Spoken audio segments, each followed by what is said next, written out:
अमृतमंत्रदायिने नमः। श्री स्वामी समर्थ।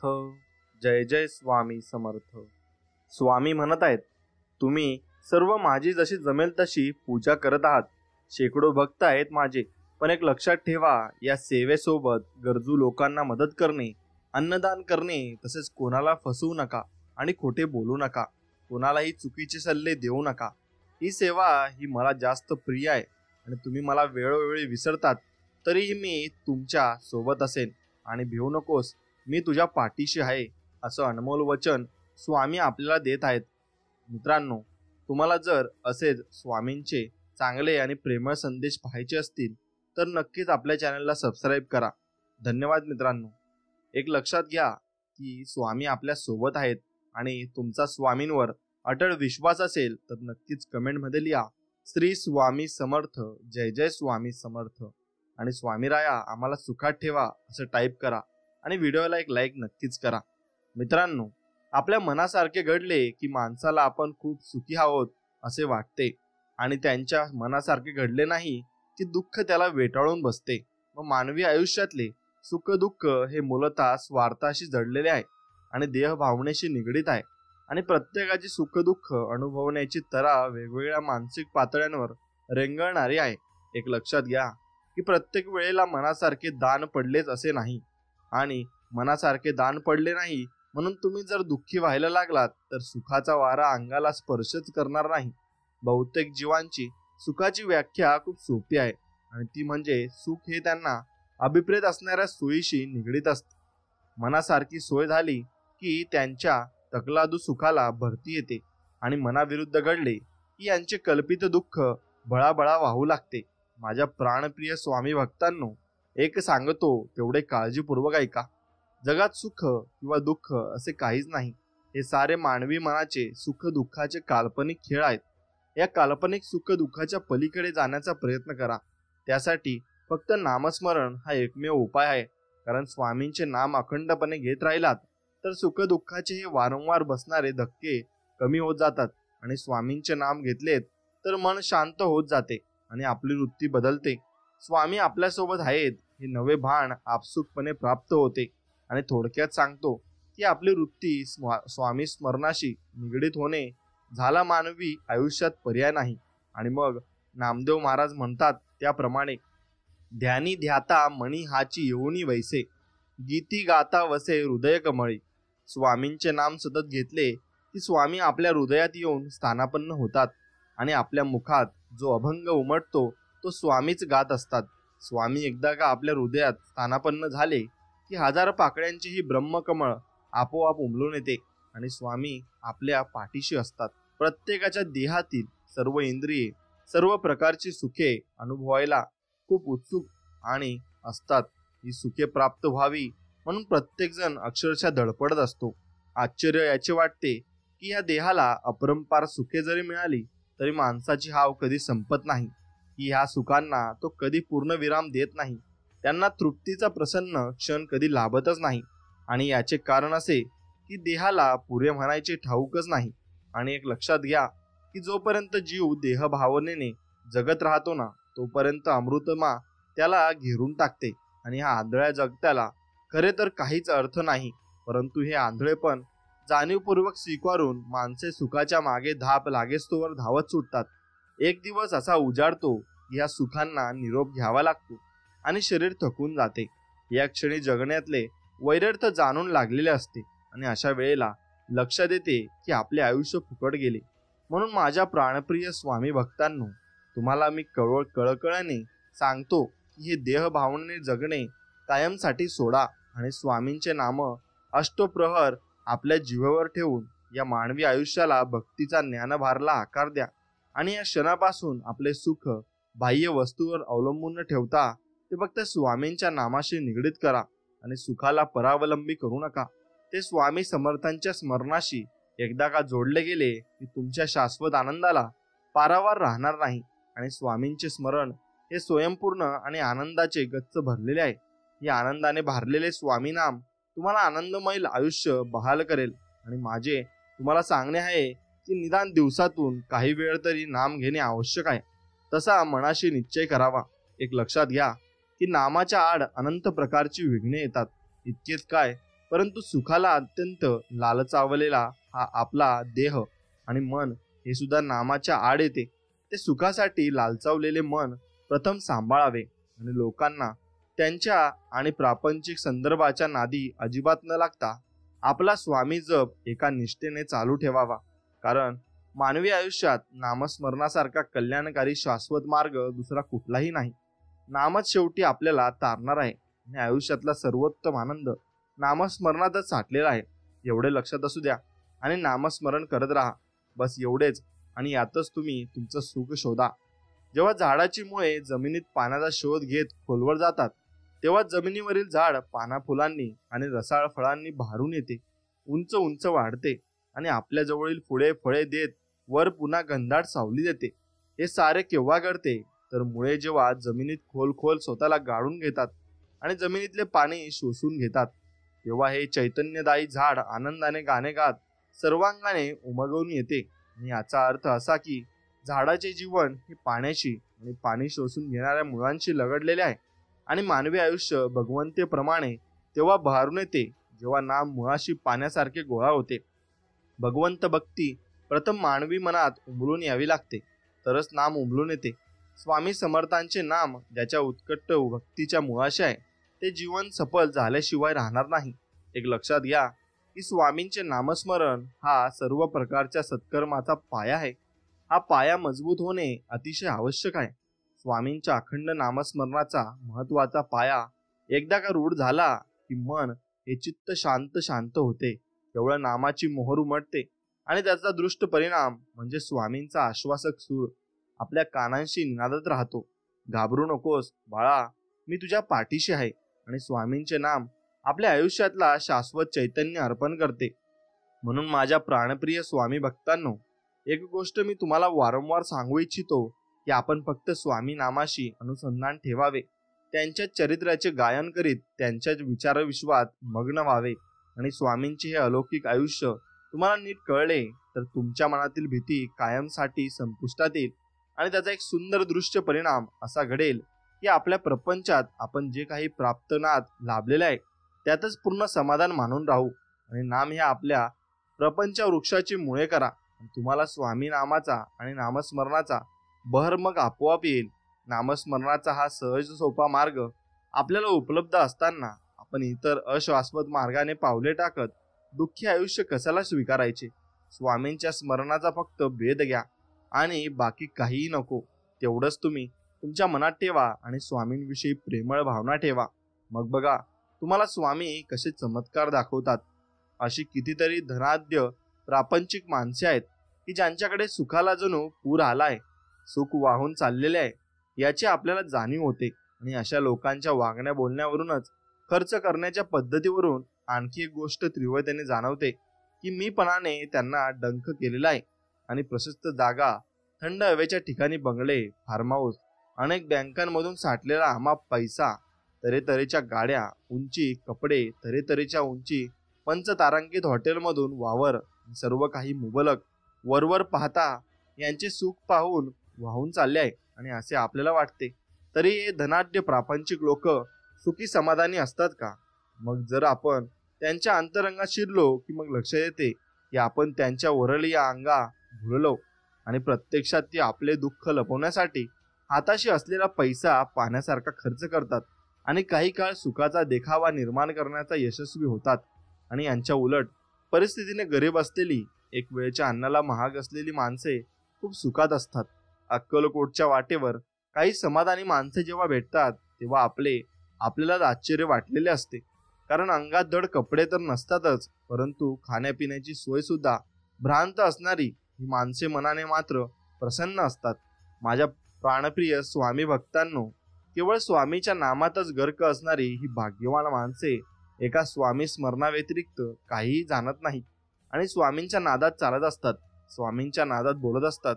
स्वामींच्या प्रकट दिनाला अक्कलकोटला येणारी ही भक्त मंडळी आपण प्रत्यक्षात अनुभवणे यासारखे दुसरे कुठले सुख नाही.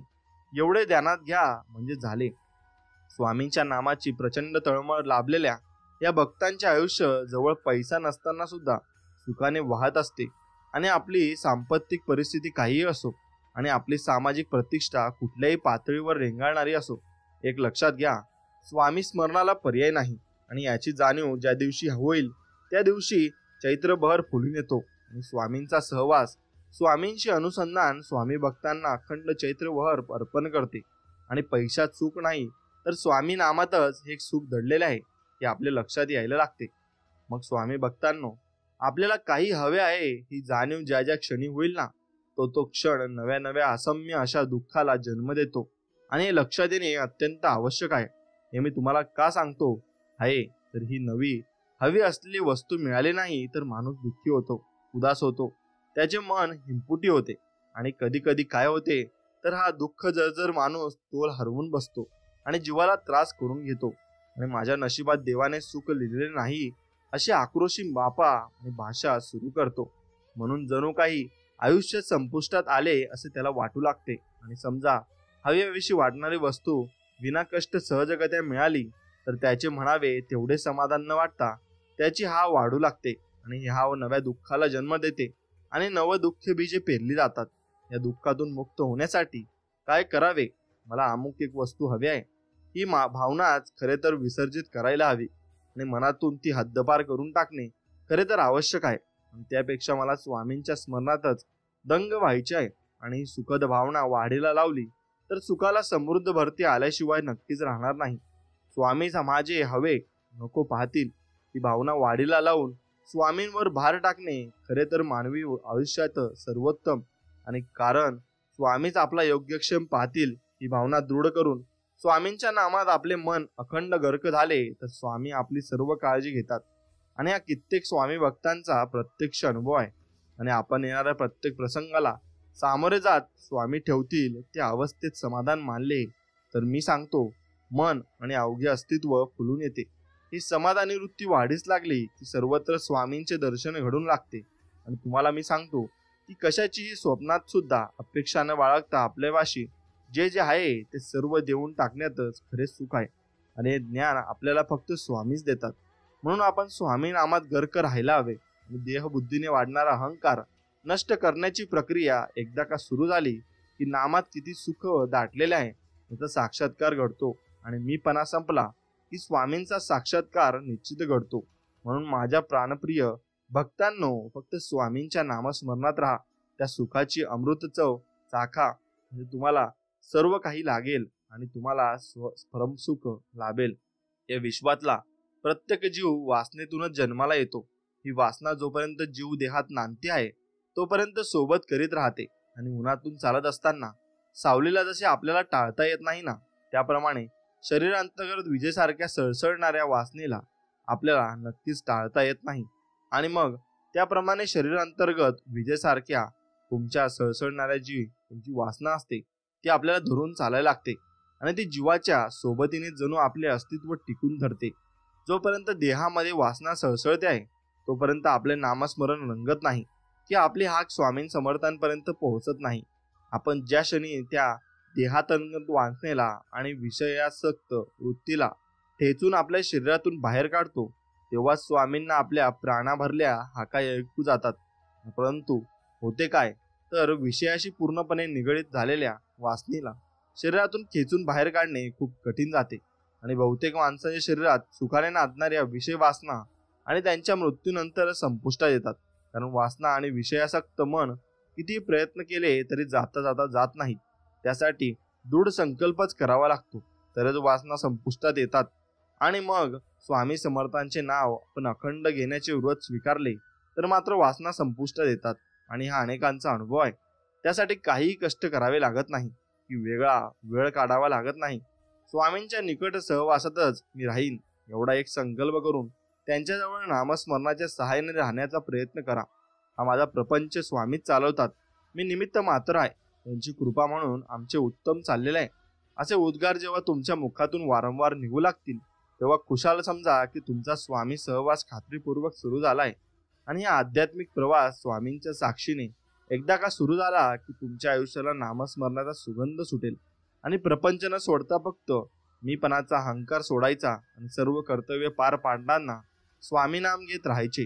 ज्यांचा दृढ परिणाम असा होईल की प्रपंच सुद्धा उत्तम होईल आणि परमार्थ सुद्धा मनासारखा जमून येईल. आणि प्रपंच करीत असताना शुद्ध आणि पवित्र मनाने फक्त स्वामींचे नाम घेत जणू लागतात की तुम्ही स्वामीमय होता. आणि ते महत्वाचे की सारे नामस्मरण घडून आणते. आणि मग हे नामस्मरण घडल्याने तुम्ही परमभक्तीला प्राप्त करत असता. अथांग मानवी मनाचा शोध घेणे म्हणजे वाऱ्याला मुठीत पकडण्यासारखे आहे. अनेक संत महंतांनी या मनाचा शोध घेण्याचा प्रयत्न केलाय. विश्व व्यापून टाकणाऱ्या या मनाला या मानवी देहात राहायला बिंदू एवढी सुद्धा जागा लागत नाही. विश्व व्यापून पुन्हा दंशागुळे उरणाऱ्या या मनाला रोखणे मानवी अस्तित्वाला अशक्यप्राय होऊन जाते. आणि क्षणोक्षणी उसळी घेणाऱ्या या मनाला काबूत ठेवायचे असेल तर एकच उपाय आहे, आणि तो म्हणजे स्वामी समर्थांचा अखंड जप. एकदा का मनाला स्वामींच्या मधुर नामाची सवय झाली की हे उसळ्या मारणारे मन शांत होत जाते. आणि विश्वाला क्षणाच्या प्रदक्षिणा घालणारे हे चंचल मन स्वामींच्या चरणांशी निपचित पडते. आणि याचा सोपा अर्थ असा होतो की या आपल्या मनाला स्वामींच्या चरणाशी अर्पण करायचे आणि निवांत आयुष्य काढायचे. एकदा का मन शांत झाले की करीत असलेल्या स्वामींच्या जपाला चंदनगंध सुटतो आणि जगत असलेल्या आयुष्याला प्रसन्नता लाभते. आणि पृथ्वी जशी सूर्याभोवती एका विशिष्ट वेगाने फिरत राहते तसे आपल्या मनाला स्वामींच्या विश्वव्यापी अस्तित्वाभोवती सतत फिरत ठेवायचे. आणि एक लक्षात ठेवा की सूर्याभोवती फिरणारी पृथ्वी प्रथम स्वतःभोवती फिरते आणि मग ती सूर्याला प्रदक्षिणा घालते. त्याप्रमाणे आपण स्वामींच्या नामाची प्रदक्षिणा स्वतःभोवती घालत मगच त्याच्या अस्तित्वाला प्रदक्षिणा घालायची असते. विचार समजून घ्या, जोपर्यंत आपण स्वामींच्या जपात स्वतः विरघळत नाही तोपर्यंत स्वामींना प्रदक्षिणा घालणे महाकठीण कर्म आहे. काया वाचा मने हा जप स्वतःच्या रक्त भिसरणातून प्रथम मिसळून जावा लागतो. देहभान त्यासाठी संपुष्टात यावे लागते, तरच विश्वव्यापी मनाला काबूत ठेवता येते. मन ताब्यात आले की स्वामींच्या जपाचा सुगंधी महामार्ग आपल्यासाठी मोकळा होतो. आणि माझ्या प्राणप्रिय स्वामी भक्तांनो, स्वामींचे स्मरण आनंदाने तेव्हा मनात घुमते जेव्हा मन स्वामी नामा व्यतिरिक्त कुठेही हुंकत नाही. आणि या चित्ताला स्वामींपाशी रेंगाळायची एकदा का सवय झाली की आयुष्यातले सर्व प्रश्न सुटतात. आणि एवढे लक्षात घ्या म्हणजे झाले. स्वामींच्या नामाचा अखंड जप हा मानवी मनाला मिळालेला फार मोठा विरंगुळा आहे आणि शाश्वत वर आहे. तो अनुभवा आणि स्वामी नामाची प्रचिती घ्या आणि तुम्हाला अनुभव नक्कीच येईल. अनुभव असा आहे की या पाऱ्यासारख्या चंचल मनाला आवर घालता येत नाही, कारण या चंचल मनाला स्थिर राहायचे ठाऊकच नाहीये. दोघात लडबडून जायची त्याला एवढी सवय लागलेली असते की या मनाला काबूत ठेवणे सर्वसामान्य माणसाला अशक्य होऊन बसते. एकतर मोहाची कारंजी सतत उसळी मारत असतात आणि पाणी जसे उतराकडे धावत सुटते तसे मन तऱ्हेतऱ्हेच्या भोगांकडे वायू वेगाने धावत सुटते. आणि सर्वसामान्य माणसांचे मन प्रपंचात घोटाळत राहते आणि मत्स्य सुखदुःखांना वेटोळे घालून बसते. आणि त्यांचा दृष्ट परिणाम असा होतो की मन अस्वस्थ राहते आणि त्यांची तगमग कशी थांबत नाही. तुकाराम महाराजांच्या तळमळणाऱ्या मनाविषयी म्हणतात की अस्वस्थ मन साधलेला अडथळा आणते आणि सदा तळमळ चित्ताची हे हळहळ. प्रापंचिक कटाकटीने पोळलेले हे मन प्रत्यक्षाने तळमळत राहते आणि चित्तांमध्ये जोपर्यंत प्रपंच आहे तोपर्यंत मन तळमळतच राहणार. आणि स्वामी समर्थांच्या नामाकडे मन वळवले नाही तरी अस्वस्थता आणि कधीच थांबणार नाही. अस्वस्थ मनाने केलेला प्रपंच सुखदायी होणार कसा? मन स्वामी नामात गुंतलेले असेल तर प्रपंच सुंदर होतो. हे मानवी आयुष्याचे रहस्य आहे. स्वामींच्या सानिध्यात केवळ प्रसन्नतेची कारंजी उसळी मारतात, कारण मन प्रसन्न असते. हे मन प्रसन्न करण्याचा एकमेव मार्ग म्हणजे स्वामींचे नित्य स्मरण आणि स्वामींच्या अद्भुत चरित्राचे चिंतन. माझ्या प्राणप्रिय भक्तांनो, मनाला सतत शुद्ध ठेवायचे असेल ना, तर पवित्र ठेवायचे असेल ना, तर त्याला एकच उपाय आहे, आणि तो म्हणजे आपल्या हृदयाच्या गाभाऱ्यात स्वामींच्या पादुकांची स्थापना करायची. आणि म्हटले तर अतिशय सहज साध्य गोष्ट, स्वामींच्या पादुका हृदयाच्या गाभाऱ्यात स्थापन करायच्या असतील तर आपला भक्तिमाथा स्वामींच्या चरणाशी रथ व्हावा लागतो, तरच स्वामींच्या पादुका आपल्या हृदयात स्थानापन्न होतात. याचा अर्थ असा की पहिले आपण मन आणि अवघे अस्तित्व स्वामींच्या स्मरणात सदैव दंग ठेवले तरच हा सुंदर सोहळा प्रत्यक्षात घडत असतो, अन्यथा नाही. या शब्दांचा खेळ नाही, तर हा अनुभवाचा भाग होणे मात्र आवश्यक आहे. आणि तो अनुभव तुम्ही तुमच्या जीवनात एकदा तरी नक्कीच घेतला पाहिजे. मनाची आदर्श स्थिती कोणती? मनाला शुद्ध कसे ठेवायचे? पवित्र अवस्थेत अष्टोप्रहर रेंगाळणाऱ्या मनाला स्वामी समर्थांचा सहवास कसा लाभतो? याचा आपण जेव्हा खोलवर जाऊन विचार करू लागतो तेव्हा एक गोष्ट प्रकर्षाने जाणवते की त्रिखंडाला क्षणात व्यापणारे आपले हे मन अतिशय शुद्ध आणि निर्मळ अवस्थेत आपल्या हृदयातच वावरत असते आणि आपण आपल्या हृदयाचा पवित्र गाभारा स्वामींच्या नामस्मरणात अखंडपणे शंकारत ठेवला की शुद्ध आणि निर्मळ अवस्थेत वावरणारे हे हृदयस्थ मन स्वामी नामाशी आपोआप लगडले जाते आणि स्वामींच्या नामाचा गजर हृदयाच्या गाभाऱ्यात घुमू लागला की मन स्वामी चरणाशी स्थिर होते. आणि याचा सोपा अर्थ असा की मनाला नेहमी हृदयाच्या गाभाऱ्यातच रेंगाळत ठेवावे, अन्यथा हे मन पाऱ्यासारख्या हातातून सटकते, भरकटत राहते आणि तऱ्हेतऱ्हेच्या विचारांनी ग्रासले जाते, विषय वासनेने जखडले जाते. मनाला विषय वासनेतून मुक्त करणे हे सर्वात कठीण काम आहे आणि हे काम फक्त स्वामी नाम करते. म्हणून स्वामींच्या नामस्मरणात अष्टोप्रहर दंग राहावे लागते आणि मानवी मन हे काबूत राहायला तयारच नसते. मग त्याला काबूत ठेवण्यासाठी एक स्वामी जपच समर्थ आहे. आणि बहुतेकांची मने विषय वासनेने वरबडलेली आहेत आणि असतात. कुठलीही परकी सुंदर स्त्री पाहिली की याच्या मोहाने ग्रासलेल्या मनाला लाळ सुटते आणि परके धन पाहिले की मन लालचावते आणि त्या क्षणी मनाचे अधपतन सुरू होते. सूर्याला राहूने ग्रासावे असे शुद्ध मनालाही भयावह वासना ग्रासते आणि त्या भयग्रस्त वासनेपासून जर सुटका हवी असते असे वाटत असेल तर हृदयाच्या गाभारा स्वामी नामाने ओथंबून व्हावा लागतो. मन शुद्ध आणि पवित्र ठेवणे हे शेवटी आपल्याच हातात आहे आणि कधी विसरू नका. स्वामी वचनांचा आणि स्वामींच्या चरित्राचा ध्यास घेतला की वासनेने गरगरा फिरणारे भोवरे नष्ट होतात. म्हणून माझ्या प्राणप्रिय स्वामी भक्तांनो, स्वामींच्या नामात स्वतःला प्रथम विसरा आणि स्वामी जपाला बसा. स्वामींच्या नामात प्रत्येक पाऊल टाका. स्वामींच्या प्राप्तीसाठी फक्त नामजप पुरेसा आहे. ही खूणगाठ प्रथम मनाशी घट्ट करा आणि मन पवित्र आणि शुद्ध राहील याची काळजी घ्या. नामातच राहा. स्वामी तुमच्या पाठीशी नक्कीच राहतील. सतत एकच गोष्ट प्रेमाने सांगत राहतील की माझ्या परमभक्ता, मी तुझ्या सोबत आहे. फक्त तू माझ्या सोबत राहा आणि माझ्या मनात निवास कर. स्वामी भक्तांनो, सद्गुणांची कास धरली की मन आनंदाने स्वतःशीच गिरकी घेते आणि सद्गुण मानवी मनाला प्रसन्न तर करतातच, परंतु मन सदैव चैतन्याच्या चांदण्यात अक्षरशः न्याहून निघते. एक लक्षात घ्या की सद्गुणांची कास धरायला आणि सद्गुणांची पूजा करायला एक नवा पैसा सुद्धा खर्च येत नाही.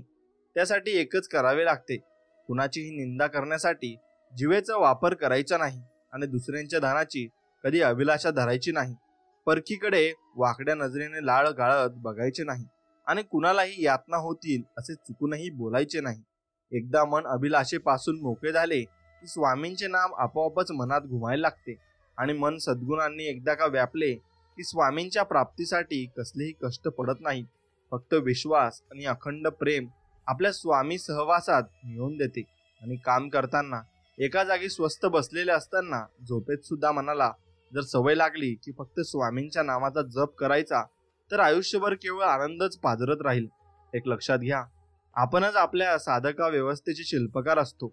एकदा का सर्व प्रकारच्या आशा ज्या मनात ठाम मांडून बसलेल्या असतात त्यांचे विसर्जन केले की निराशाचा खेळ आपोआप संपतो. एकदा का आशा निराशेचा खेळ संपुष्टात आला की मग मन स्वामी विचाराने भरून जाते आणि ही अवस्था आपली आपणच प्राप्त करायची असते. ही मानसिक अवस्था आपल्याला स्वामींच्या निकट नेते. तेव्हाच आनंदाचा खरा अर्थ कळतो. आणि माझ्या देहाची काही हो, माझे मन स्वामी चरणाशी लीन झालेले आहे, ही भावना माणसाला स्वामींचे दर्शन निश्चितपणे घडवते. तुम्हाला मी एक सांगतो की रोज सकाळ संध्याकाळ स्वामींपुढे निरांजन लावून फक्त एवढेच म्हणावे की स्वामी, माझ्या चित्तात फक्त तुमचीच पावले उमटली आहेत आणि मी त्या पावलांची नित्य पूजा करतो. तुम्ही माझ्याबरोबर आहात हा विश्वास मला खूप आनंद देऊन जातो. मी तुमच्या सहवासात खूप सुखी आहे. मला काहीही कमी नाही. एवढेच म्हणतो की स्वामी सतत माझ्या बरोबर आहेत आणि मी कशाची काळजी करायची. मी तर भयमुक्त आयुष्य जगतो आहे आणि मला कशाचीच काळजी नाहीये, कारण स्वामी समर्थ स्वतः माझ्या सोबत आहेत आणि मला काळजी करण्याची गरज नाही.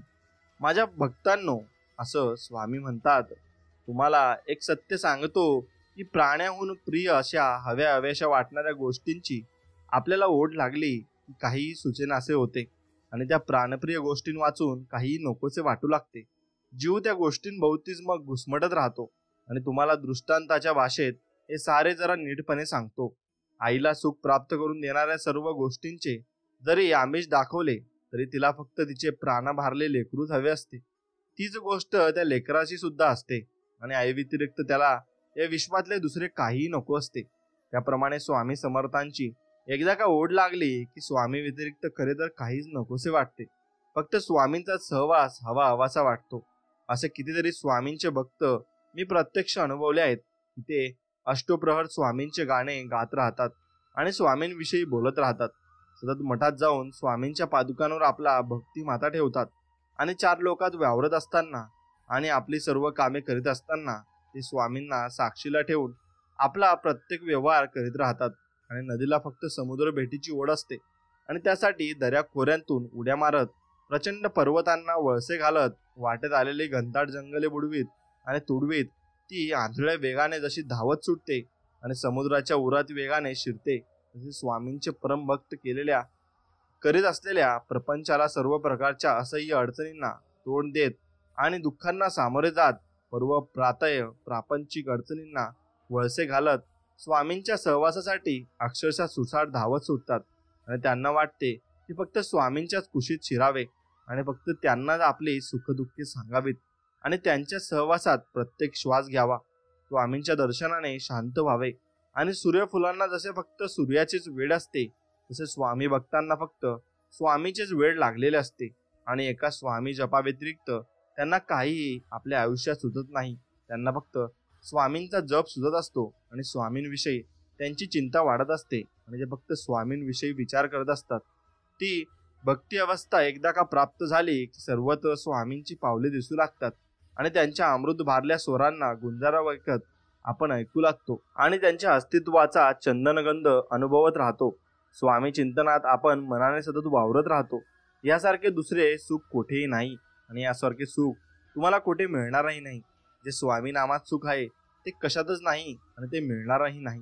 हा अनुभव मी स्वतः घेतलेला आहे. माझ्या प्रेमळ स्वामी भक्तांनो, तुम्हाला मी अत्यंत कळवळ्याने सांगतो की वेळेचा सदुपयोग करा. आपल्याला स्वामींच्या कृपेने जे जे काही प्राप्त झालेले आहे त्याचा अत्यंत काटेकोरपणे वापर करा. कसे हे समजून सांगतो. स्वामींनी आपल्याला कर्णेंद्रिय दिले आहेत तर फक्त स्वामींच्या आगाध लीलांनी भरलेल्या अपूर्व कथा ऐका. स्वामींनी आपल्याला डोळे दिले आहेत तर स्वामी दर्शनाचा सोहळा प्रत्यक्ष अनुभवा. आणि त्यांनी आपल्याला जिव्हा दिली आहे तर तिचा उपयोग त्यांच्या नामजपासाठी करा.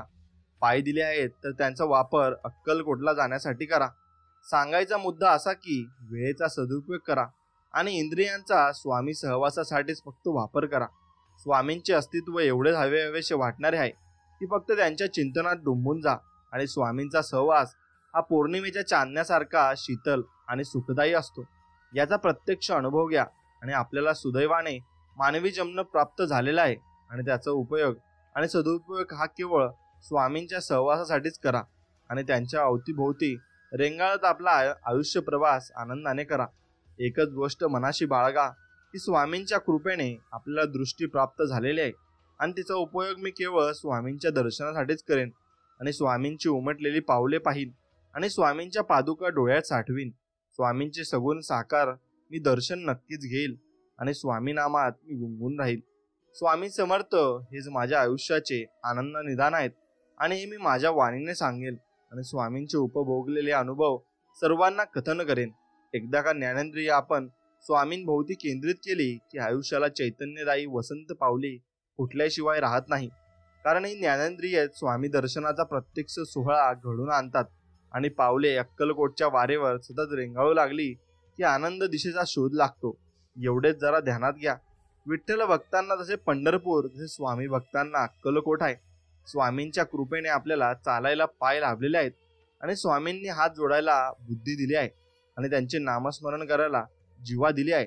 देव तर एकच आहे आणि सर्वत्र एकच परमेश्वर आहे. फक्त आपण त्याला वेगवेगळ्या नावाने हाक मारत असतो आणि वेगवेगळ्या नावाने त्याचा नामजप करत असतो. पण सर्वत्र परमेश्वर हा एकच आहे आणि आपण पंढरीतला परमेश्वर पकडला आणि स्वामी समर्थ अक्कलकोटाचे धरले तर दोघांचे पाय धरले तरी आपल्याला स्वर्गच लाभणार आहे. आणि सगळे देव एकच आहे आणि एकच परम चैतन्य शक्ती आपल्या पाठीमागे असते. फक्त आपण त्याच्याशी जोडले गेलेलो पाहिजे. एवढंच फक्त तुम्ही लक्षात ठेवायला हवे आणि मग तुम्हाला सर्वार्थी स्वामींचा अनुभव येईल आणि स्वामींची प्रचिती येईल. एवढे ऐश्वर्य हे केवळ स्वामींच्या अथांग कृपेने लाभलेले आहे. आणि या स्वामी कृपेचा वापर करा आणि मोक्षाचा किनारा लाभल्याशिवाय तुम्हाला नक्कीच राहणार नाही. तुम्हाला मोक्ष मिळेल आणि तुम्हाला स्वामी नामात गुंगून राहणे आवडेल. आणि एकदा का तुम्ही स्वामी जपामध्ये गुंगून गेलात मग तुम्हाला दुसरे काहीही दिसणार नाही. तुम्हाला फक्त एकच दिसेल की माझे स्वामी आणि मी. तर तुम्हाला एवढ्या दोनच गोष्टी दिसतील आणि तुम्ही फक्त स्वामी नामात गुंगून राहाल. कारण जो जो स्वामींचा जप करतो त्याला त्याचे अनुभव येतात आणि त्याचे अनुभव त्याला माहिती असतात. मग स्वामी प्रचिती त्यालाच देतात आणि चमत्कार त्याला दाखवतात. जो स्वामींचे नामस्मरण करत असतो. मग तुम्ही करताय ना नामस्मरण, तुम्ही केलंच पाहिजे. स्वामींचे नामस्मरण करा. बघा तुम्हालाही चांगले अनुभव येतील आणि तुम्हालाही स्वामींचे चमत्कार दिसतील. मित्रांनो, जर तुम्हाला व्हिडिओ नक्कीच आवडला असेल तर व्हिडिओला एक लाईक करा आणि कमेंट सेक्शन मध्ये श्री स्वामी समर्थ, जय जय स्वामी समर्थ लिहायला विसरू नका. मित्रांनो, एक लक्षात घ्या, हे पहा, तुम्ही जेव्हा जागरूक, अत्यंत दक्ष आणि अवलोकन करणारे आणि आपल्या भोवतालच्या गोष्टीत रस घेणारे असता तेव्हा जीवनाचे मर्म तुमच्या लक्षात येईल आणि मग तुम्हाला सुखी व समृद्ध होणे म्हणजे काय ते कळेल. मला एवढंच म्हणायचं आहे की आपण आपल्या उच्च दर्जाच्या कलाकृतीतून स्वतःबरोबर अवतीभोवतीच्या लोकांना, समाजाला आनंद देत त्यांना समृद्ध करायला हवे. महान कलावंत आपल्या आंतरिक व्यथा, वेदना सर्जनशीलतेने अभिव्यक्त करतात आणि असे प्रतिभावंत उच्च निर्मितीचा, सृजनाचा क्षण पकडण्यासाठी आसुसलेले असतात आणि ते आपल्या भौतिक सुखाची पर्वा करीत नाही. प्रारंभीचे दिवस त्यांनी अत्यंत हलाखीत काढलेले असतात आणि आजवरचा इतिहास आहे. आणि असे महान कलावंत माणसाच्या अभिरुचीवर, सौंदर्य दृष्टीवर सुसंस्कार करीत लाखो करोडो लोकांच्या मनात कंपन निर्माण करतात. त्यामुळे अनेकांच्या विचारांनी क्षितिजे विस्तारतात. इतकेच नव्हे तर जीवनाकडे पाहण्याचा व्यापक दृष्टिकोन सहजतेने निर्माण होतो. एकूणच आपल्या महान सृजनशील, प्रतिभावान कलावंतांनी आणि त्यांच्या कलाकृतींनी आपल्या परिस्पर्शाने नवनव्या संस्कृती, नवे जग निर्माण केले आहे आणि त्यांचे संवर्धन केले आहे. आणि प्रत्यक्ष व अप्रत्यक्षपणे मानवी जीवनातील त्यांनी मोठ्या विधायकी दृष्टी बहाल केली आहे. अर्थात त्यांची दिशा, दृष्टी, वेचण्याची संवेदनशीलता आणि आपण जपली पाहिजे. आणि खरे तर या महान कलावंतांकडून खूप काही शिकण्यासारखे आहे. काही काळ कोणीच काही बोललं नाही, मग ते सगळेजण असे उभे होते. आणि ही गोष्ट आहे, समुद्राच्या लाटांचा आवाज आता बराच वाढलेला वाटत होता. बरेच उजाडले होते. सूर्याची प्रखरता वाढलेली असली तरी आकाशाचा निलीम अधिक निळीभोर व अधिक कोमल दिसत होती आणि सूर्यप्रकाशामुळे झाडांच्या सावल्यांचे सुंदर सुंदर आकार बनलेले होते. समुद्राच्या लाटांवर दोन चिमुकले पक्षी पाण्याच्या पृष्ठभागाला स्पर्श करीत सारखे वर खाली उडत होते आणि थोडे पुढे मच्छीमाराची एक नाव स्तब्ध उभी होती. समुद्राच्या लाटांवर झेपावणारे पांढरे शुभ्र पक्षी परस्परांना साथ घालत होते आणि समोरचं दृश्य पहा, अनेकदा अपरिमित अक्षय सौंदर्य न बोलवता आपल्या दारी येतं आणि तासनतास मी ते पाहत राहतो. अशा वेळी मनात विचारांचं एकही पान हलत नाही आणि त्या दिव्यत्वाच्या साक्षात्काराने मन अगदी भरून येतं. हेच तर प्रेम आहे.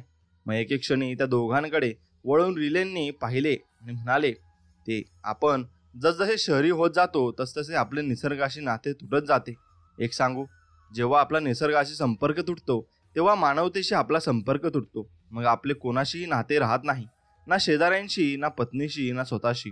आपण अगदी स्वतःपासूनही तुटत जातो आणि समोरचं अवर्णनीय सौंदर्य पाहत असताना आता मला या घडीला रूमी कवीची आठवण तीव्रतेने होत आहे असे तू म्हणतो. मग प्रेम स्पर्श आहे म्हणून जीवनाला अर्थ आहे. आणि प्रेम हे असामान्यपणे नाजूक असते आणि शक्तिशालीही असते.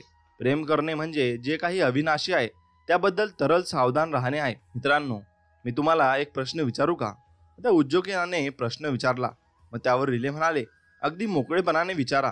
तुम्ही जे काही सांगत आहात ते वैयक्तिक नातेसंबंधातही उपयोगी पडेल का? कारण अनेक महान कलावंतांचे खाजगी आयुष्य फारसे चांगले राहिलेले दिसत नाही. खूपच चांगला प्रश्न आहे. काय होतं की प्रत्येकाच्या मनात दोन प्रेरणा असतात. तुम्ही उद्योजक आहात. एका बाजूला तुम्हाला कॉर्पोरेट क्षेत्रात अगदी उच्च शिखरावर जात आपली वैभवशाली प्रतिमा बनवायची आहे आणि दुसऱ्या बाजूला तुम्हाला अस्सल स्त्री म्हणून जगायचे आहे. लोकांनी आपल्याला अस्सल म्हणून संबोधावे असे प्रत्येकालाच वाटत असते आणि अनेकदा महानतेच्या दिशेने आवेगाने आणि पॅशनेटने प्रवास करताना आपले आयुष्य जवळचे नातेसंबंध हातून कधी निसटून गेले ते कळत नाही आणि परिपूर्णतेचा आग्रह धरत असताना इतर अनेक गोष्टींकडे कळत नकळत दुर्लक्ष होत राहते. म्हणूनच समतोल वृत्तीला अपार महत्त्व असते. जीवनाचा खरा अर्थ माणसा माणसातील संबंधात आणि प्रत्यक्ष जगणाऱ्या खऱ्या जीवनाचा खरा अर्थ आहे आणि अर्थाने तो उलगडत असतो. जेव्हा जीवनातील परस्पर संबंधाचा खरा अर्थ येतो आणि मग त्यातील संकेतांचे खरे भान व आकलन आपल्याला होते, तेव्हा आपले जगणे हे योग्य वेळी उमलणाऱ्या फुलासारखे फुलते आणि अखेरीस जीवन जगणे ही एक मोठी कला आहे. आपल्या जीवनात नातेसंबंधात जेव्हा तरल संवेदन क्षमता असते, तेव्हा जीवनातील प्रत्येक संबंधांचे सौंदर्य जाणवू लागते. स्नेह संबंध जपणे, संघर्ष नष्ट होणे, तसेच मग जीवन एखाद्या संत शांत प्रवाहासारखे जगता येणे म्हणजे जीवनात कलेचे आणि सौंदर्याचे स्थान टिकवणे असते. आपल्या हृदयात जर गाणे नसेल तर आपले जीवन कंटाळवाणे होऊन जाईल आणि अंतरंगातला हा आनंद सापडणे सोपे नाही. यातही आपल्या आनंदाचे ओसरणे हा मृत्यूच असतो. जीवनाचे गाणे दिवसेंदिवस अधिकाधिक बेसूर होत आहे आणि मग अशा वेळी आपल्या हृदयातला स्वर म्हणजे शुद्ध असणे आणि संपूर्ण चांगलूपणात जगणे आणि महत्त्वाचे आहे, असे म्हणत रिले यांनी आपल्या खिशातून पाण्याची एक बाटली काढली आणि 2 घोट पाणी घेतल्यानंतर मोठ्या उत्साहात ते त्या उद्योजकाला म्हणाले, या बाटलीवर काहीतरी कोरलेले आहे, पहा. तो मजकूर पुढील प्रमाणे होता. मॅसिडोनियाचा बादशाह फिलिपने स्पार्टाला एक संदेश पाठवला होता. तुम्ही तत्काळ शरणागती पत्करा, अन्यथा सर्वासनास तयार राहा. कारण जर मी माझे सैन्य तुमच्या देशात प्रदेशात घुसले तर तुम्ही शहरे, तुमची शेती क्षणार्धात उद्ध्वस्त होऊन जाईल. तेव्हा स्पार्टाने त्वरित उत्तर पाठवले, जर आणि तर. एक क्षणी रिले त्यांना दोघांना म्हणाले, एक अस्सल कलावंत, एक उत्सल उद्योजक म्हणून जगत असताना एक अस्सल माणूस म्हणूनही तुम्हाला संपन्न व वैभवशीलतेने जगता यावे, यासाठी 5 वाजता सकाळी उठून त्या क्लबची योजना केली गेली आहे आणि त्यातून तुम्हाला दोन्हींचे दिग्दर्शन सहजपणे मिळू शकेल. तुम्ही एक गोष्ट मनावर पक्की करून ठेवा की तुमच्या नित्य दिनक्रमात तुम्ही सकाळी 5 वाजता उठले पाहिजे आणि त्याचा समावेश केल्याने तुमची गुणवत्ता आत्ता आहे त्यापेक्षा कितीतरी पटीने वाढणार आहे. आणि आजवर तुम्ही जे नैराश्यात, डिप्रेशनमध्ये, न्यूनगंडात जगत आला आहात त्यातून तुम्ही त्वरित बाहेर पडाल. तुमचे अवधान, श्रवण, आकलन, चिंतन यांना एक नवी दृष्टी मिळेल आणि केवळ आपल्या व्यवसायातच नव्हे तर प्रत्यक्ष जीवनात चांगला कप्तान बनण्याचा आपण मोठ्या सहजगतेने प्रयत्न करायला हवा. एकदा मी आणि माझा गुरु, जो ज्येष्ठ प्रभावी वक्ता आहे, आम्ही दोघे स्वित्झर्लंडमधील ल्युसने येथे एका प्रशिक्षण शिबिराला गेलो होतो आणि ते शहर खरोखरीच अतिशय सुंदर आणि कमालीचे देखणे आहे. एका तळाच्या भोवताली ते शहर वसलेले आहे आणि त्यापुढे अप्रतिम डोंगराच्या रांगा पहुडलेल्या अगदी परिकथित असते आणि तसेच ते शहर होते आणि कोणी त्याच्या प्रेमात पडेल असे. एके दिवशी माझ्या गुरूंनी एक गरम पाण्याचे भांडे मागवले आणि त्यासोबत लिंबाचे काप होते. त्यांना लेमन टी घ्यायचा होता. दररोज पहाटे ते लेमन टी घेतात आणि पुढे मी पहाटे लेमन टी घ्यायला लागलो. आणि हा सर्व संवाद चालू असताना एक जण चहाचा चांदीचा ट्रे घेऊन आला आणि खरेखुरे रुपेरी तबक बघून ते दोघे जण अगदी हरकून गेले. गरम पाण्यातला त्या लिंबाच्या चकत्या आणि लेमन टी घेता घेता रिले त्यांना दोघांना म्हणाले, तुम्हाला GCA गॉंगस्टन कॉम्पिटेटिव्ह ॲडव्हान्टेज म्हणजे अत्युच्च स्पर्धात्मक संधीबद्दल तुम्हाला सांगायचे आहे आणि आपण ज्या क्षेत्रात काम करतो त्यात आपल्याला प्रभुत्व मिळायचे असते, बरोबर. मग मला प्रारंभापासून वाटत आले आहे की माणसाने आपल्या शक्ती पूर्णपणे एकवटून काम केले पाहिजे. मुख्य म्हणजे आपली मने, हृदय खुली ठेवली पाहिजेत आणि आपले अपुरे काम दुसऱ्याच दिवसावर नव्हे तर दुसऱ्या तासावरही देखील ढकलू नये. मग बाह्यकारी असो वा अंतरंगी असो, आपण सारे कंपनीमध्ये एकत्रितपणे काम करतो आहे आणि 2 सहकार्यात जर काही कारणांनी दुरावा उत्पन्न झाला तर ते संबंध दोघांनी तोडू नयेत किंवा तुटू नयेत, कारण ते संबंध अखेरीस कंपनीचे एक अविभाज्य अंगच असतात. त्यामुळे ते वैयक्तिक संदर्भाच्या पलीकडेच फार फार मोठे असतात. म्हणून हे बंध तोडले जाऊ नयेत. अरे, मला मनापासून वाटते, प्रोडक्शन निर्मिती ही विलक्षण पवित्र अशी गोष्ट असून त्याचे पवित्र राखणे आपल्या सर्वांचेच कर्तव्य आहे. आणि खरे तर या पवित्र बंधनातून आपण जागृत होत असतो आणि स्वतःला एकचित्तही वेगळे न समजता एकमेकांशी संवाद साधायला यायला हवा आणि समग्र जीवनदृष्टी ठेवून जगणे, आत्मशोधाच्या वृत्तीचा कधी विसर पडू न देणे आणि एकीने एकोप्याने राहणे, तसेच एकमेकांची वाढ व्हायला, विकास व्हायला मदत करणे, या गोष्टी सहजपणे घडल्या पाहिजेत. एक लक्षात घ्या की 5 वाजता सकाळी उठून तुमची ती पद्धत ही पैशांपेक्षा अमूल्य आहे. इतकेच नव्हे तर पदप्रतिष्ठेपेक्षा महान आहे. मी तर म्हणेन की तुम्हाला मिळणारी सत्ता, अधिकारशाही यापेक्षा सर्वार्थाने श्रेष्ठ आहे. आणि आता पोहणे, स्नॉर्केलिंग आणि सूर्यस्नान तुम्ही मनसोक्तपणे अनुभवा आणि त्यानंतर माझ्या सहकाऱ्यांनी जे उत्कृष्ट जेवण केलं असेल त्याचा स्वाद घ्या. मला आत्ताच गेलं पाहिजे आणि पोर्ट लुईस येथे मला जायचे आहे आणि तुम्ही आता मजा करा. एवढे बोलून ते खाली वाकले आणि त्यांनी जमिनीला स्पर्श केला आणि म्हटले, आजचा दिवस कमालीचा सुंदर असून तो मी परिपूर्णतेने जगणार आहे. त्यासाठी मी माझ्या आत दडलेले चैतन्य आणि अमर्यादित आंतरिकता तसेच माझ्या स्वप्नांची बांधिलकी ठेवून मोठ्या प्रेमाने जगेन. जाता जाता रिले काही क्षण थांबले आणि मागे वळता त्या दोघांना म्हणाले, एका इटालियन फॅशन कंपनीच्या मॉन्क्रेलच्या सीईओला विचारले की तुमची आवडती डिश कोणती. तेव्हा त्याने उत्तर दिले, स्पॅगेटी पोमोडिरो. आणि मग त्याने खुलासा केला की हा पदार्थ वरवर अत्यंत साधा वाटतो. त्यात पास्ता, ताजे टोमॅटो, ऑलिव्ह ऑइल आणि बेसिल असे सारे काही असते. हे सगळे जर योग्य प्रकारे एकमेकात एकजीव झाले तर तो पदार्थ स्वादिष्ट होतो आणि मुख्य म्हणजे त्यातले सत्व कायम राहते. अखेरीस महत्वाचे असते ते सर्व घटकांचे योग्य प्रमाणात संतुलन. असे बोलून रिले दुसऱ्या क्षणी वळून दिसेनासे झाले. आणि मग आपण त्यांना पुढे बघतो की मग इतिहास घडवणाऱ्यांची 4 लक्ष केंद्रे असतात. निसर्गाने आपल्याला बहाल केलेले आयुष्य हे खरोखरच फार लहान आहे, पण समृद्धीने योग्य प्रकारे व्यतीत केलेल्या जीवनाच्या व कार्यकर्तृत्वाच्या आठवणी मात्र नेहमीच चिरंतन राहतात. दुसऱ्या दिवशी ती उद्योजिका आणि तो कलावंत चित्रकार एकमेकांच्या हातात हात घालून पहाटे अगदी लवकर उठून किनाऱ्याच्या दिशेने निघाले. त्यांना वाटत होते की आपल्याला बहुतेक मिस्टर रिले यांची वाट पाहावी लागणार, पण तसे काहीच झाले नाही. मिस्टर रिले त्या दोघांच्या अगोदरच तिथे किनाऱ्यावरच्या वाळूत ध्यानमग्न अवस्थेत बसले होते. त्या दोघांनी मिस्टर रिले यांना अजिबात डिस्टर्ब केले नाही. काही क्षणानंतर मिस्टर रिले यांचे लक्ष त्या दोघांकडे गेले. त्यांनी हसून त्या दोघांकडे मनापासून स्वागत केले आणि त्या दोघांच्या हातात कागदांची एक प्रत ठेवली. त्या उद्योजकाने आपल्या ब्रेसलेटशी सहजपणे खेळत मोठ्या काळजीने रिले यांना विचारले, तुम्ही ठीक आहात ना? त्यावर उत्तर दिले आणि रिले यांनी तिला विचारले, तुम्ही तुमच्या ब्रेसलेटवर काय करून घेतले आहे? त्यावर मोठ्या उत्साहात त्या उद्योजकाने आपल्या ब्रेसलेटवरील अक्षरे मिस्टर रिले यांना वाचून दाखवली. पाऊल पाऊल पुढे चालत राहा, उठा, प्रत्यक्ष कामाला सुरुवात करा, आता झोप मृत्यूनंतरच. हे ऐकून मिस्टर रिले मोठ्या मिस्किलतेने त्या दोघांना म्हणाले, तुम्ही मेल्यानंतर तुमच्यासाठी कोण रडणार आहे? या प्रश्नाचे नेमकं उत्तर देणे अवघड आहे. मग कोणीही रडणार नाही. तुम्ही गेल्यानंतर पोकळी वगैरे शक्यताच नाही. खरे तर तुम्ही हजारो वर्ष आपल्या हातीशी असल्यासारखे जगतात. जणू काही तुम्हाला अमरपट्टाच मिळाला आहे. जीवनाच्या क्षणभंगुरतेची जाणीव तुम्हाला आहे. मग अवतीभोवतीचे लोक एक एक करून यमसदनास जात असताना उरलेल्या वाटते की आपण अमरच आहोत आणि त्यामुळे अत्यंत बेखिप्रकारपणे आणि निष्काळजीपणे तुम्ही तुमचे आयुष्य ढकलत आहात. बरोबर आहे ना? मग कदाचित आजचा तुमचा दिवस हा तुमच्या आयुष्यातला शेवटचा दिवस असू शकेल. कोण जाणे? त्यावर ते दोघे दचकून म्हणाले, काय? मग कदाचित असू शकेल.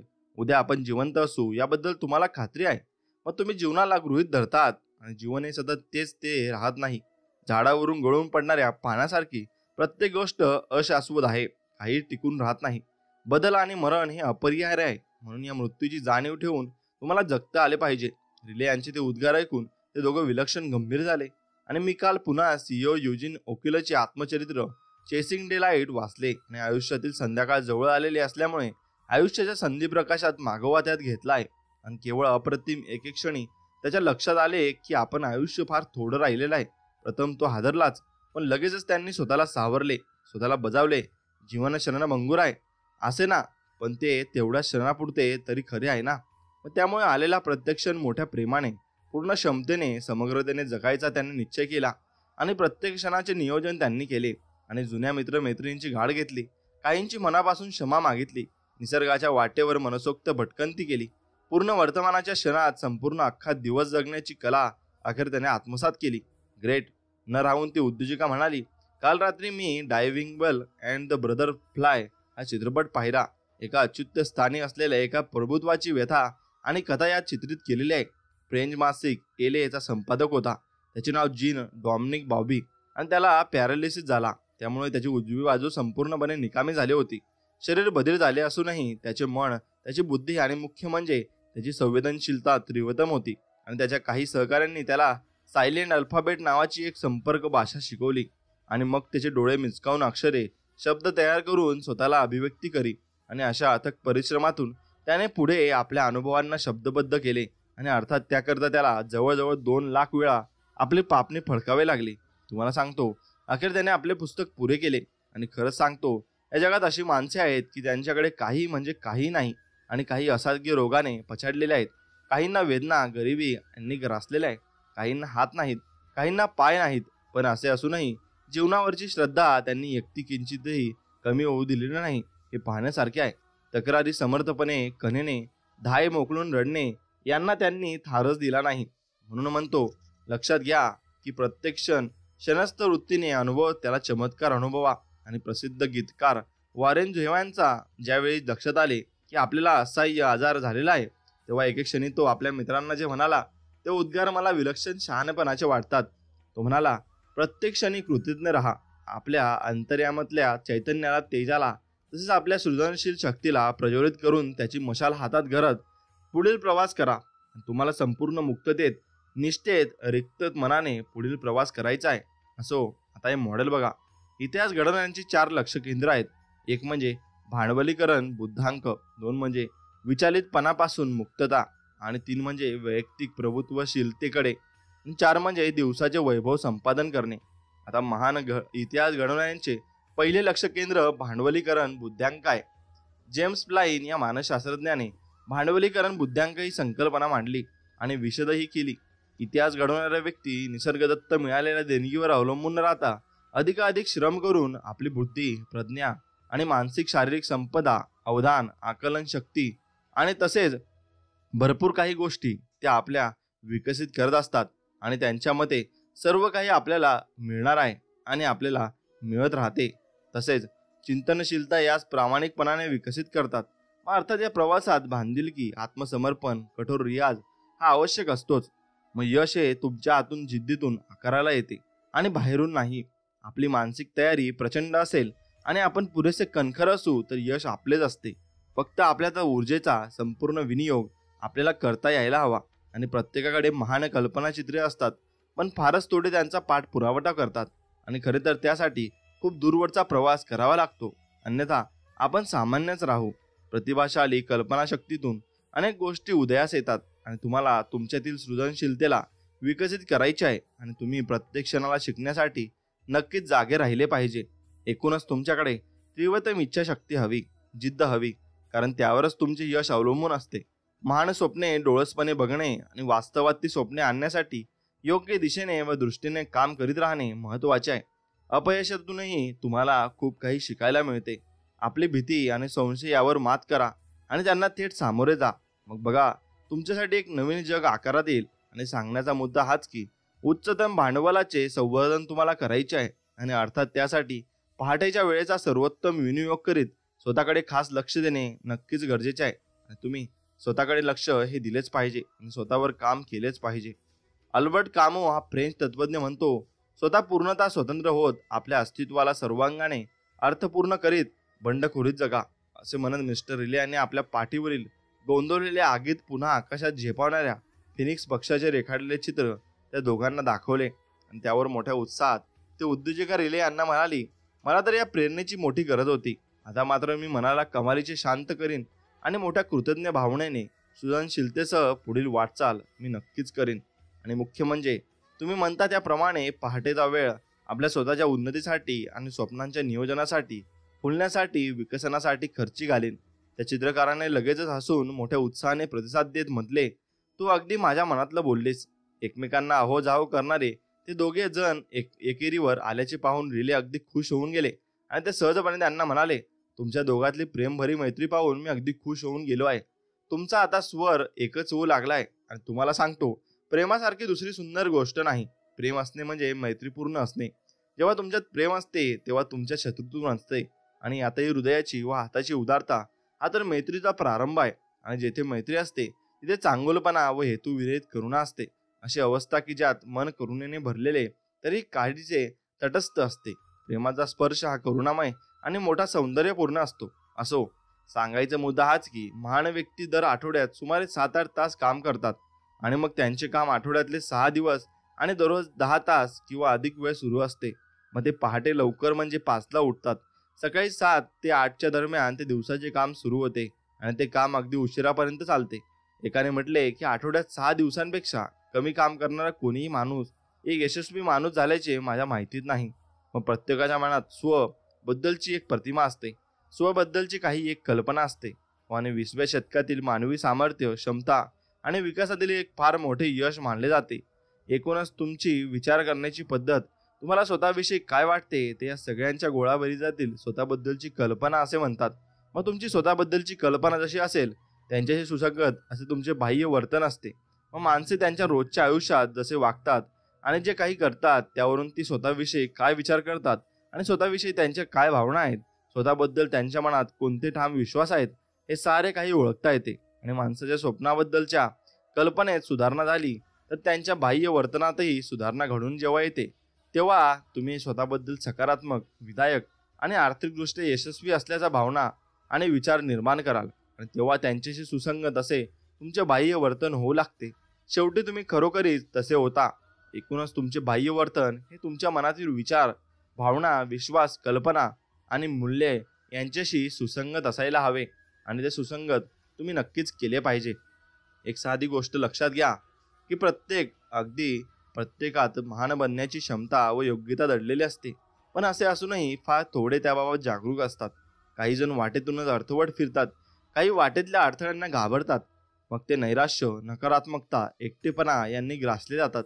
मग नंतर आपण अगदी सामान्य पातळीवर जगायला लागतो. आणि मी तर ठामपणे असे म्हणेन की तुम्ही स्वतःच एक ब्रँड आहात. काय? त्या उद्योजकाने आश्चर्याने विचारले. त्या लक्षात घ्या की जेव्हा लोक तुमचे नाव घेतात तेव्हा नकळत तुमची एक प्रतिमा किंवा तुमच्याविषयीच्या भावना त्यांच्या मनात आकाराला येतात. आणि आपणही त्या प्रतिमा अधिक प्रतिष्ठित रूपात वाढवण्याचा प्रयत्न करतो. एकूणच आपली अस्तिमा आणि अस्मिता, आपले अस्तित्व आणि आपला अभिमान या सर्वातूनच आपले व्यक्तिमत्व, आपला एक ब्रँड आकाराला येतो. आणि अर्थात जे व्यक्तीचे असते आणि ते एखाद्या कंपनीचे असते. कंपनीची श्रेष्ठता, गुणवत्ता ही त्याच्या उत्पादनातून अधोरेखित होत नसते. आणि मग ती होत असली तरी यातही उत्पादनाची ग्राहभाविकता व अत्यंत उपयुक्तता तसेच टिकाऊपणा या सर्वातून कंपनीची त्याच्या उत्पादनाची किंवा या दोहोंच्या गुणवत्तेसंबंधी प्रतिमा ब्रँड प्रदर्शित करत असते.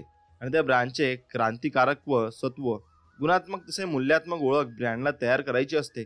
आणि आपल्या स्वतःच्या वैयक्तिक व्यक्तिमत्वाबद्दल म्हणाल तर एका शांत व परिपक्व व्यक्तिमत्वाची ओळख लोकांना सदैव पटायला हवी, एवढे मात्र निश्चित आहे. आणि अगदी खरं आहे. शांत, समंजस तसेच परिपक्व मन माणूस म्हणून प्रत्येकाला जगता आले पाहिजे. होय, महान व्यक्तींचा सर्वात मोठा गुण म्हणजे त्यांना सहजपणे स्वार्थत्याग करता येता. आणि मग इतकेच नव्हे तर ते स्वतःपेक्षा स्वतःचा व इतरांचा अधिक विचार करतात. आणि प्रेमशून्य गोष्टी, द्वेष, क्रोध, हिंसात्मकता, सर्व प्रकारचे लोभ आणि लाभ, मत्सर यांना ठामपणे नकार देण्याची शक्ती त्यांच्याकडे असते. तरुण पिढीला लॅपटॉप किंवा टॅबलेट समोर घेऊन तासनतास बसण्यात, मोबाईल फोनवर बोलत बसण्यात किंवा मॉलमध्ये फिरत राहण्यात आनंद वाटतो. आणि तुम्ही चॅटिंग करता तेही मोबाईल फोनवर, आयपॅड किंवा कम्प्युटरवर. आणि ही प्रगती आपल्याला सगळ्यांशी जोडून ठेवण्यासाठी आहे आणि असे म्हटले जाते. परंतु खरे तर ती आपल्या इतर माणसांतून तोडत असते आणि आपण लक्षात कधीच घेत नाही. सतत व्हिडिओ गेम खेळल्यामुळे मुले आसक्त आणि निष्क्रिय, निरुद्योगी आणि होत चालले आहेत. आणि ही वस्तुस्थिती आहे. आणि तुम्ही स्वतः मोबाईलवर किती बोलता त्याकडे लक्ष द्या. तुम्ही जराशी काळजी घेतलीस तर उपयुक्त काम करण्यासाठी तुम्ही दिवसातला बराच वेळ नक्कीच तुमच्यासाठी वाचवू शकाल. भारतीय लोक तर एका महिन्यात 50 कोटी मिनिटे म्हणजेच वर्षाकाठी 6 लाख कोटी मिनिटे फोनवर बोलण्यात घालवतो. इतक्या वेळाची किंमत 2 लाख कोटी रुपये होते. मग सगळी उपकरणे अत्याधुनिक तंत्रज्ञानाने तयार केली आहेत. त्याच बऱ्याच सोयी आहेत. आणि पण आपण त्यातल्या कित्येक वैशिष्ट्यांना किंवा सोयींचा वापर करतो. आपल्या स्मार्टफोनमधील किती ॲप्लिकेशन आपण वापरतो. म्हणून स्वतःचे आयुष्य साधे सोपे करा आणि तुमच्या गरजा कमीत कमी ठेवा. विकासाची, परिवर्तनाची सगळी प्रतिक्रियाच विलक्षण, पवित्र आणि अभिमानाची आहे आणि सातत्याने विकसित होते. परिपक्वतेकडे जात राहणे हीच खरी आपल्या अस्तित्वाची निशाणी आहे. आणि जॉन हेनरी न्यूमनचे एक वाक्य मला नेहमीच मोहून टाकते. तो म्हणतो, विकास ही अस्तित्वाची, जीवनाची एक मोठी निशाणी आहे. आणि आपल्याला स्वतःला मूलभूत परिवर्तन घडून आणायचे आहे. आणि ज्यामुळे परिपक्वतेकडे सातत्याने जात राहणे फार फार महत्त्वाचे आहे. आणि जेव्हा जे आहे ते आपल्या अवधानात येते तेव्हा आपण खऱ्या अर्थाने परिवर्तनात सज्ज होतो. एकूणच स्वतःला सर्वस्वी जाणणे हे बोधाचे पहिले पाऊल मोठ्या आनंदाने तुम्ही टाकले पाहिजे आणि मोठ्या आनंदाने तुम्ही ते राहिले पाहिजे. एक लक्षात घ्या, जेवढा जास्त आनंद जीवनात घ्याल तेवढे जास्त तुम्ही सुखी आणि समाधानी नक्कीच राहाल. आणि कृतज्ञतेने आपल्याला जगता आले पाहिजे. एकूणच स्वतःबद्दल शिकणे आणि स्वतःला परिवर्तन घडवून आणणे हे आपले पहिले कर्तव्य आहे. अर्थात त्यासाठी तरल सावधानतेची आणि झालेली आकलन त्वरित अंमलात आणण्याची गरज आहे. आणि खरे तर मोठ्या तरलतेने दक्षतेने परस्पर संबंधाचा आपल्या अस्तित्वाचा तसेच आपल्यातील चैतन्याचा जेव्हा आपल्याला शोध लागतो तेव्हाच विकास प्रगती ही शक्य होते. आणि विकास ही अत्यंत पवित्र गोष्ट आहे. आणि शीर्षकाविना प्रभावी नेतृत्वशीलता ही सर्वस्वी नवी जीवनदृष्टी आत्मसात करा. आणि या संदर्भात असे सांगावेसे वाटते की तुमचे पद कुठलेही असो, तुम्ही एखाद्या रॉकस्टार प्रमाणे प्रभाव पाडू शकता. नवी जीवनदृष्टी आणि आशयदृष्ट्या सखोलता तसेच जागतिक दर्जा सहज शक्य आहे. आणि टीमचा सर्वोच्च सहयोग व सहप्रवास तसेच ग्राहकांशी सखोल अनुबंध, तरल व सर्वार्थाने वैभवशाली आणि प्रभावी परिणामकारक शोधयात्रा आणि शारीरिकतेसह मानसिक कणखरता व दीर्घकालीन संयमी प्रवासास प्रेरणा, समतोलत्व आणि ताणतणाव मुक्तता आणि सर्वोत्कृष्टतेची दृढ नाते. आणि स्थितीगती कोणतीही आणि कितीही प्रतिकूल असली किंवा तुम्ही कुठल्याही कंपनीत व संस्थेत कार्यरत असला तरी ही नवी विचारसरणी तुम्हाला महानप्रेत घेऊन जाईल. आणि हे सगळं ऐकत असताना त्या उद्योगाच्या डोळ्यात नकळत अश्रू दाटून आले. आणि हे काय, त्या डोळ्यात पाणी कशासाठी? आजपर्यंत जीवन आपण किती मूर्खासारखं व्यतीत करीत होतो. आणि या जाणीवेने आता मात्र मला कबूलच करायला हवे की कितीतरी वेळ मी व्यर्थ गोष्टींच्या समाधानात घालवला. आणि पहाटेचा सूर्योदय मी खरोखरच कधी अनुभवला नव्हता. आणि चुकांची यादी खूप मोठी आहे. खरंच मिस्टर इले, तुम्ही आणि तो ज्येष्ठ प्रभावी वक्ता आम्हाला भेटले नसते तर आम्ही असे न्यूनतात सामान्यत्व जगत राहिलो असतो. आणि कदाचित आयुष्याच्या शेवटी आम्हाला जाग आली असती. आणि तुम्ही आमच्या वेळी जागे आणि जाणते केले याबद्दल तुमचे मनापासून आभार. आणि महत्त्वाची गोष्ट म्हणजे या माझ्या प्रियकराची भेट देखील इथंच झाली. आणि आता एका मोठ्या वळणावर आम्ही दोघे उभे आहोत. आणि त्या चित्रकार कलावंताने त्या उद्योजकाचा हात आपल्या हातात घेतला व तिला जवळ घेतले. आणि काही क्षणांनी ते दोघे शांत झाले. हे पहा, शांत व्हा. तुम्ही आता उन्नतीच्या वाटेने महानतेच्या शिखराच्या दिशेने विकसित पाहणार आहेत. आणि आता भूतकाळाचा हिशोब करू नका. मुख्य म्हणजे त्यांच्याशी भांडू नका. नकारात्मक विचार जर मनात आला तर आपले आरोग्य बिघडले आहे आणि निश्चितपणे समजा. आणि दुसरे असे की तुमच्यात जेव्हा नकारात्मक विचार येतात ते तुम्हाला सावधानतेचा इशारा देत असतात. आणि लक्षात ठेवा, त्यामुळे जे झाले ते वर्तनाच्या या क्षणात उपस्थित राहा. आणि एक जुनी म्हण आहे, त्यात सारांश असा की वैभवशीलता ही जीवनाची गरज आहे आणि समृद्धता ही एक नैसर्गिक वाट आहे आणि सजगता ही रोजच्या जीवनातील जगण्याची रीत आहे. खरे तर मला स्वतःबद्दल बोलायला आवडत नाही. अनेकांना ते आवडते. मला मात्र विलक्षण संकोच वाटतो. अर्थात मी जे काही बोलेन त्यात प्रामाणिकता असेल. आणि मी आजवरची काही संपत्ती कमावलेली आहे त्यातली बरेच मी समजायला परत करून टाकले आहे. आणि अर्थात माझ्याकडे अजून काही जेट विमाने आहेत, झुरिच मधील भव्य फ्लॅट तसेच सागरी किनाऱ्यावरील मोठा पॅलेस आणि माझे घर आहे. एवढे सारे देऊनही अजूनही मी अब्जाधीशच आहे. आणि आता मला कशाचीच अभिलाषा राहिलेली नाही.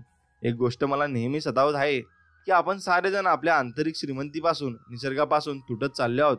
आणि एका तत्ववेत्याने नेमकेपणाने म्हटले आहे की आपला निसर्गाशी असलेला संबंध समजणे हे आपल्या शेजाऱ्यांशी बायका मुलांशी असलेले संबंध समजणे इतकी कठीण आहे. आणि आपण निसर्गाचा पळवाट म्हणून नाही तर उपभोगाचे एक साधन म्हणून वापर करतो. एवढं लक्षात घ्या की आपण स्वतःला खूप मोठे आणि महत्त्वाचे समजतो म्हणून आपला निसर्गाशी संबंध संपलाय. आणि आपण झाडाच्या बुंद्याला पाठ देऊन कधी बसत नाही किंवा खोडाचा नाद कधी ऐकत नाही. जेव्हा आपली उपयुक्ताची दृष्टी बाजूला होईल तेव्हा संवेदनशीलतेचा उदय होईल. आणि पृथ्वी प्रेम करण्यासाठी आहे, तिची काळजी वाहण्यासाठी आहे. फक्त एखादे निसर्गचित्र रेखाटण्याचे व निसर्गचित्र भिंतीवर लटकवल्याने किंवा 4 फुले डोक्यात मावळल्याने ही संवेदनशीलता आपल्याला येत नाही. आपल्या आवारात एक झाड लावून ते माझे म्हणणे हा मूर्खपणा आहे. निसर्ग आपल्या जीवनाचा भाग आहे आणि आपण बीजातून पृथ्वीतून वाढलो आहोत. आणि माझे वडील तर म्हणायचे, समृद्ध शेताचा वापर आपण पोट भरण्यासाठी व शरीर झाकण्यासाठी करतो, तरी त्या शेताचा आनंद आपण कधीच घेत नाही. आपल्या हाताने त्या शेतांची मशागत करायला आपल्याला कधीच आवडत नाही. कष्टाचे काम करायला आपल्याला लाज वाटते. तुम्ही जेव्हा मातीत हात घालून काम करता तेव्हा एक विलक्षण गोष्ट घडत असते. आपण स्वतःला खूप मोठे आणि महत्त्वाचे समजतो म्हणून आपण निसर्गाचे संबंध संपलाय. सर, आम्ही आयुष्यभर हे लक्षात ठेवू. नुसते लक्षातच ठेवू नका तर आपल्या मुलांनाही ते सांगा. असो, मला हेच तुम्हाला सांगायचे आहे की तुम्ही आपल्या क्षमतांवर, तुमच्यातील गुप्त ऊर्जेवर विश्वास ठेवत पूर्ण क्षमतेने व प्रेमाने आपल्या जिव्हाळ्याच्या प्रांतात खोलवर उतरणार आहे. आणि तोपर्यंत तुम्ही जागतिक पातळीवर जाऊ शकणार नाही. तुम्ही सामान्य बनूनच असेच जमिनीवर सरपटत राहाल. आणि तेव्हाच वेळी जागे व जाणते व्हा. वेळेला व उर्वरित आयुष्याला गृहीत धरू नका. आणि किती मोलाचे बोललात सर. तुम्हाला पिकासोबद्दल सांगतो. तो एक म्हणाला, माझ्या आईने मला एकदा सांगितलं की तू सैनिक झालास तर सेनाधिकारी बनशील आणि जर तू संन्यासी झालास तर धर्मगुरू बनशील. पण मी मात्र आतून बाहेरून चित्रकार असल्यामुळे चित्रकार झालो. म्हणून म्हणतो आपल्या मर्यादांच्या पलीकडे जा. आणि ज्यांना फक्त ख्याली खुशाली हवी असते आणि त्यांच्या वाट्याला नेहमीच एकटेपणा येतो आणि आयुष्य हे एकच आहे, त्याला अंत नाही, आरंभही नाही. त्याचा स्रोत आणि भागध्येय हे प्रत्येकाच्या हृदयात वास करीत असते. आणि बहुतेक जण आपल्या हृदयातील काळोख्या दरीत अडकून पडलेले असतात. आणि एका दरिद्र्या कवीने म्हटले आहे की आयुष्याचे सौंदर्य हे कधी भीतीचे अपत्य नसते, ते थाईच्या शहाणपणाच्या गर्भात लपलेले असते आणि ते आपण शोधले पाहिजे. भिंतीला फक्त अश्रूंचे पूर निर्माण करून ठेवणे आणि करणे ठाऊक असते. खरे तर प्रेम असेल तर आपण आनंदाने हसत राहू. कोरडा पडलेला तलाव येणाऱ्या पावसासाठी वेदना सहन करीत असतो, हे लक्षात घ्या. म्हणून आपणही तसे या जीवनाशी जोडले गेलो पाहिजे. अनेक प्रतिभावंताच्या कलेचे कौतुक त्यांच्या मृत्यूनंतर झाले आहे. आणि कुर्त बॉबने म्हणतो की मैत्री जोडण्यासाठी किंवा लोकांशी जुळवून घेण्यासाठी सतत दुसऱ्यासारखं वागायचा मला कंटाळा आला आहे. आणि सांगायचा मुद्दा हाच की संपूर्ण क्षमतेने व पर्वतमय उत्साहाने आपल्या 2 पायांवर उभे राहत आकाशाला या जगात गवसणी घालायची स्वप्ने पहा आणि ती प्रत्यक्षात आणा. आणि तुम्हाला परिवर्तनाची निकड जाणवायला हवी आणि त्यासाठी तुमच्या आतील चैतन्याला जाग यायला हवी आणि स्वतःला जास्तीत जास्त जाणण्याचा प्रयत्न नक्कीच करा. आणि आता आपण भरपूर काही गोष्टी या आयुष्यातून शिकून आलेलो आहोत आणि आपण आयुष्यातून त्या गोष्टी नक्कीच शिकल्या पाहिजे. आणि तुम्ही आयुष्यातून काय मागता आणि आयुष्यातून तुम्हाला काय पाहिजे हे तुम्ही नक्कीच ठरवलं पाहिजे. आणि आयुष्यातून तुम्हाला भरपूर काही मिळेल हे लक्षात तुम्ही घेतले पाहिजे. तुमच्या आयुष्यातून तुम्ही भरपूर काही सिद्ध करू शकता. फक्त तुम्ही देवाची भक्ती केली पाहिजे आणि स्वामी सेवा केली पाहिजे. तुम्ही जेवढी जास्त स्वामी सेवा कराल तेवढी जास्त फळ तुम्हाला मिळत जाईल. आणि तुम्हाला आश्चर्य वाटेल की तुम्ही स्वामी सेवा करताना तुम्हाला भरपूर काही चांगले अनुभव येतील आणि स्वामींचे चमत्कार दिसतील. मित्रांनो, आजच्या व्हिडिओमध्ये एवढेच. व्हिडिओ आवडला असेल तर नक्कीच व्हिडिओला लाईक करा आणि चॅनलला नक्कीच सबस्क्राईब करा. चला तर मग भेटूया नवीन एक व्हिडिओमध्ये. तोपर्यंत श्री स्वामी समर्थ. जय जय स्वामी समर्थ. धन्यवाद.